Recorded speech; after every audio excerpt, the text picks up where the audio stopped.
दोस्तों, ये 1917 की बात है। इराक के पहाड़ों में बरतानवी जनरल स्टानवी मार्वे का एक चरवाहे से सामना हुआ। वो चरवाहा अपनी बकरियां चरा रहा था। उसके साथ उसका एक कुत्ता भी था। जनरल चरवाहे की तरफ मतवज्जो हुए और कहा, अगर तुम अपने कुत्ते को ज़बह कर दो तो मैं तुम्हें 1 पाउंड दूंगा। कुत्ता चरवाहे के लिए बहुत अहम होता है। ये उसकी बकरियां चराने में उसकी मदद करता है, जंगली जानवरों के हमलों से बकरियों की हिफाजत करता है और दूर गए रेवड़ को वापस लाने में भी मदद करता है। लेकिन 1 पाउंड की मालियत तो आधे रेवड़ से भी ज्यादा बनती थी।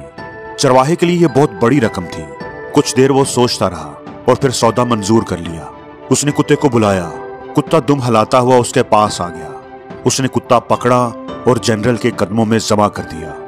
जनरल ने कहा कि अब अगर तुम इसकी खाल भी उतार दो तो मैं तुम्हें 1 और पाउंड दूंगा। चरवाहे ने सोचा कि कुत्ता तो अब मर चुका है, तो खाल उतारने में भी क्या हर्ज है। उसने कुत्ते की खाल उतारना भी शुरू कर दी। जनरल ने कहा कि अब अगर तुम इसकी बोटियां भी बना दो तो मैं तुम्हें 1 और पाउंड दूंगा। चरवाहे ने यह ऑफर भी कबूल कर ली और बोटियां बनाने में लग गया। बोटियां बनाने के बाद चरवाहा फारग हुआ तो जनरल ने उसे 3 पाउंड दिए और आगे चल पड़ा। अभी वो थोड़ी ही दूर गया था कि उसे चरवाहे की आवाज आई, जनरल, अगर मैं उस कुत्ते का गोश्त भी खा लूं तो क्या आप मुझे 1 पाउंड और देंगे? जनरल ने इनकार में सर हिलाया और बोला, मैं सिर्फ तुम्हारी नफ्सियात और औकात देखना चाहता था।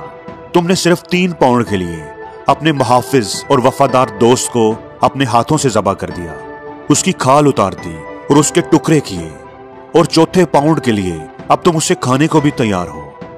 फिर जनरल अपने साथियों से मुखातिब हुआ और कहने लगा, इस कौम के लोगों की सोच इस तरह की है कि ये चंद पाउंड्स के लिए अपने प्यारों वफादारों को ज़बह करने पर भी तैयार हो जाते हैं। लिहाजा तुम्हें इनसे खौफजदा होने की जरूरत नहीं। दोस्तों, आज यही हाल हमारे मुस्लिम मुल्कों और माशरों का है। अपनी छोटी सी मसलहत और जरूरत के लिए अपनी सबसे कीमती और अहम चीज का सौदा कर देते हैं। आज हमारे दरमियान हमारे मुल्कों में कितने ही ऐसे चरवाहे हैं जो अपने मफाद के लिए अपने हमवतन भाइयों का गोश्त खा रहे हैं और चंद टकों के एवज अपना वतन बेच रहे हैं। यही वजह है कि मुसलमान इतनी कसीर तादाद में होने के बावजूद पूरी दुनिया में जलीलो रुस्वा हो रहे हैं, जुल्म की चक्की में पिस रहे हैं।